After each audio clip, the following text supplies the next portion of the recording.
Have you ever felt like your solos don't quite match the chords you're playing over? Like your licks almost work, but you keep finishing your phrases on notes that don't sound resolved? Well, this is what happens when you play over the chords instead of inside them. In this video, I'll show you a simple way to make your solos sound connected and musical without learning a bunch of new scales. Let's get into it.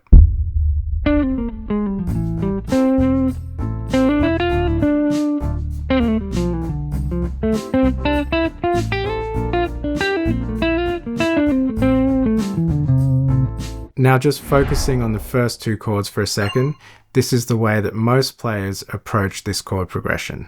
They would find a scale that goes with A minor, probably A minor pentatonic scale on the 5th fret here.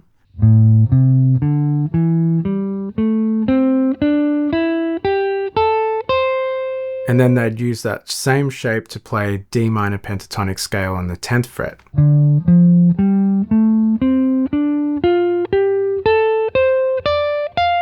Now here's what happens if I solo with that.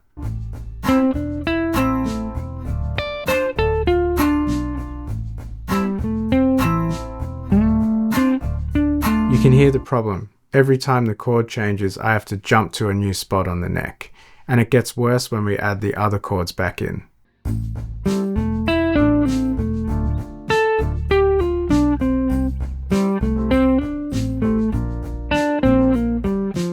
Technically, all of those notes work, but the melody feels disconnected. It's kind of like you're speaking the right language, but every sentence is a new topic or something. And this is what happens when we play over the chords rather than inside them. So how do we fix that? Well, instead of moving one shape up and down the neck, we can keep all of our scales in one area. That means changing some shapes. So we're going to keep the same shape for A minor pentatonic on the 5th fret here. And then for D minor pentatonic, we're going to use a different shape, which is really almost the same as A minor pentatonic, and it goes like this.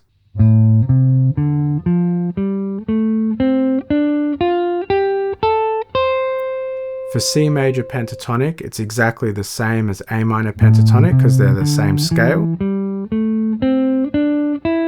And for B flat major pentatonic, we can use this shape on the 6th fret here.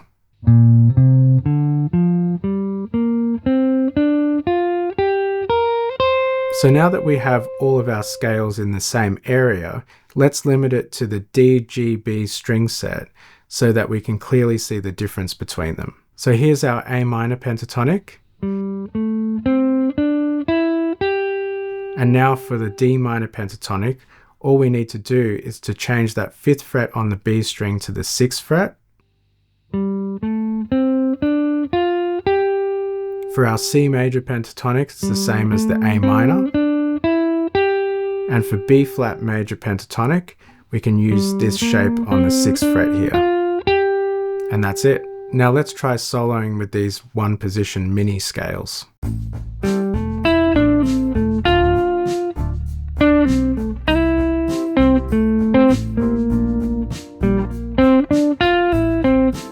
Do you hear how much more connected that sounds? I'm no longer jumping all over the neck, but there's still something missing. So the reason why the pentatonic scale works so well is because it contains the notes of that chord, but not all of the notes in the scale are in the chord. I'll show you what I mean. In a recent video, which you can check out by clicking the link up here, I showed you how to find major, minor, and other chord types anywhere on the fretboard. And we're going to use that system here to find our chord progression all in the same area on the neck.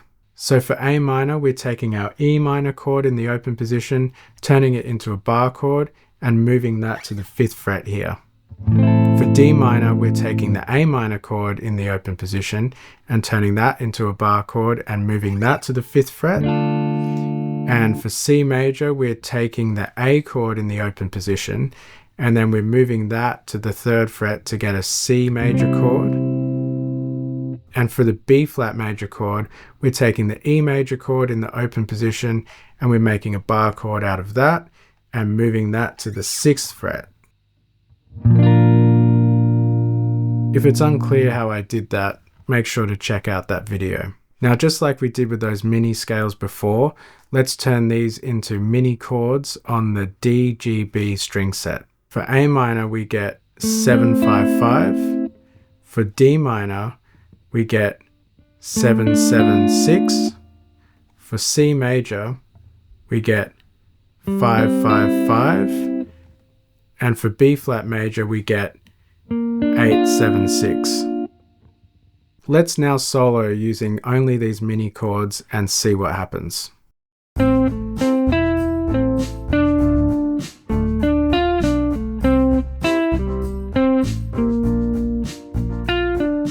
It's definitely harder to make that sound musical without those extra pentatonic notes that we had before, but it's a great way to lock in the chord tones.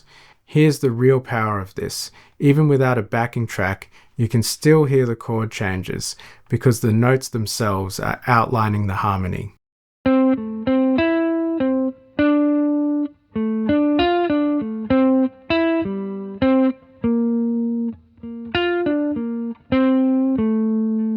This is the first step to really playing inside the chords, and once you can do this, when you add the other notes back in, your melodies will have a stronger connection to the harmony, which will make your solos sound more grounded and intentional. The easiest way to do this is to add those pentatonic notes back in, but be more intentional with the placement of them. I call this the target tone method. All you have to do is to put the chord tones on the downbeats, so beats 1, 2, 3, and 4, and then to put the non-chord tones on the offbeats between each of those numbers. When you do this, every line you play feels anchored to the harmony.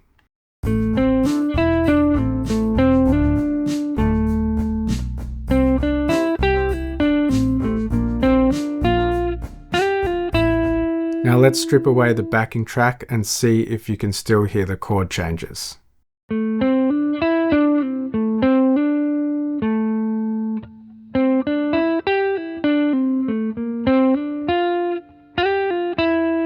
You should hear them clearly because the harmony is being outlined by those chord tones on the strong beats. And here's the best part. Once you've locked this in, you can add almost any other note and you'll still have that same connected and intentional effect. One way that we can use to access more notes over this chord progression is to put all the chords together and see what scale we end up with. And in this case, we end up with F major scale. But instead of doing what most players do and just spray the scale at the chord progression, we're going to use the target tone method to be more intentional and make sure that we're resolving to those chord tones.